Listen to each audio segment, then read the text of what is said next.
Zvakazodiwa maburi.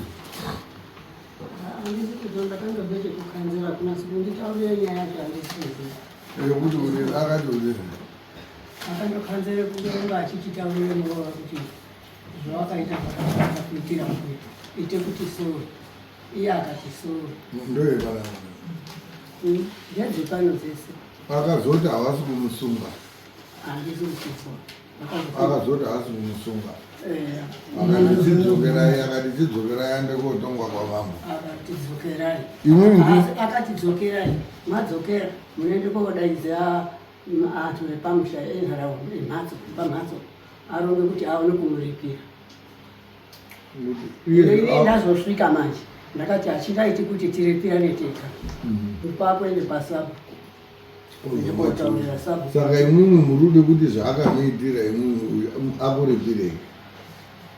Ndode kuzwa ndimambo ini ndodozwa ndimi muridzi wenyaya. Ini ndine nyaya imimi ndati uyu murooro wenyu wakamuvharira umba akabatidze moto akadomuuraya bva kumuuraya ngoti pane akazopindira. Asi imwimwi ekisheni dzaakaita hamuna kufara nadzo. Ndozvemurudi. Saka ndati muroora wenyu isusu nyaya yenyu yauya kudari kuno takaenda kosaita ine 3 areas dziripo dzinosanganisa arson, dzichisanganisa attempted murder kidnapping and suicide. Kumapurisa ndokwemwati wazoti hawo izvedzo hazvina basa endai motaurirana kwamambo. Fine, it's okay. Ndo mari ndo zvatoda kuita. Dai takatanga kuita kuno kumapurisa ozozwa kuti nyaya iyoyo yakaitwa kuno iwo asikaizivi ndaisungwa. Ndakazoita nemapepa paakazoti ndiwe mune muroora wakauya unozuru. Ndikati handizvizii zvikazi muroora wenyu wakauya unozuru. Asi ndakamupe tsamba ndakati enda wohina mbuya auye uno mangwani. Hina haazi kuuya. Ndikati ndauya nei kwamambo zvandakapuwa. Iyeyo handizii. Saka akazofona manje iye wacho wakandozonga auya wake. Saka imimi mbuya amweni ndizvo zvaakakuitirai muroora wenyu hamuna kufara nazvo. Nimunganakirwa kuti mwana wamakabara ngongakone kumukonyera mumhatso kunditorere moto kundipisira. Right.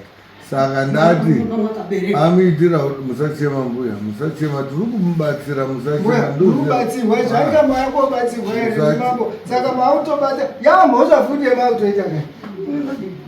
Mautoforomoka kuyekochemera mambo pamberi pake. Musadaroba. Ngazigadziriswe.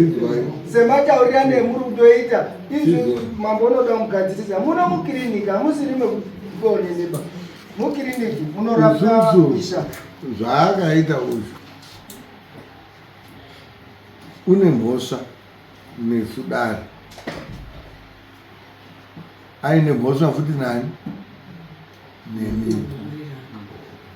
Isusu tine matongere edu etinomiita kuno imimi seamweniwo kuti zvikurerukirei, zvikubvireiwo pachipfuva chenyu matsamusire aakakuita semurooro. Maide kumushapura sei mwana unoshapurwa handizvo mushapurei izvo maide kumushapura. Mukanyanya kumushapurisa ndinoti mwanyanya mwakuuraya. Mukanyanya futi kumurerutsira ndoti musadaro unozoita futi. Saka natsai kumuti pati bozwa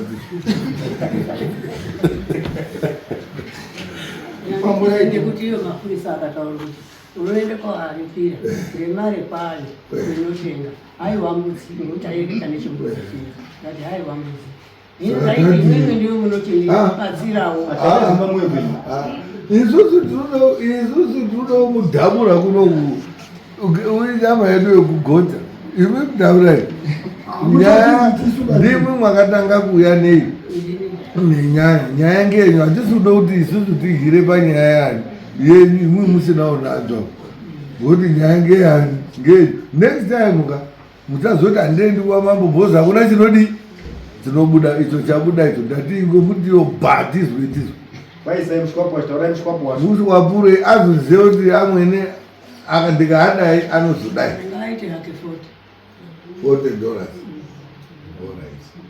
Saka akati $40 zvandofanana nekuti mbudzire apena ndisakashati mundibatsire hapana chakashata ba kushapurana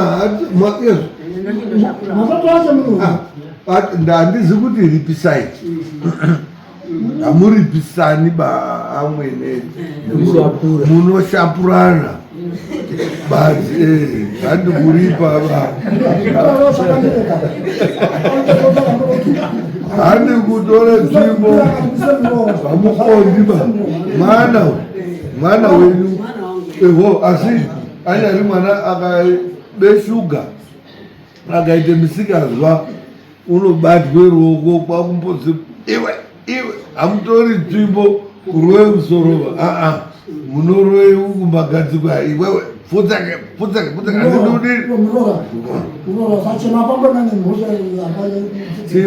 saka mati aida munoda $40 kana kuti mbudzi mude $40 cash iye kuti aine mbudzi otengesa mbudzi yacho omupe $40 mari inounzwa kunokuda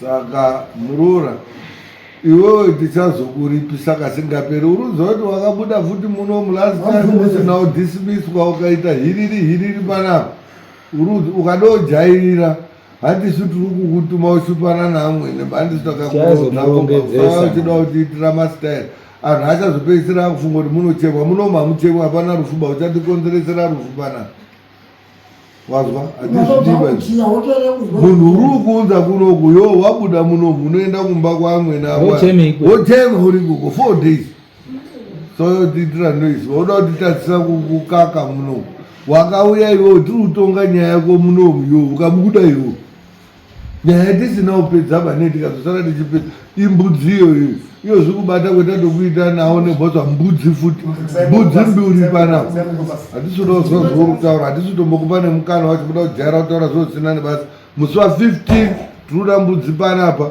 2 dzedare ne$40 yambuya iwo kana wasuda rekera totangira ipapo tapedza nemu bye bye saramupurisa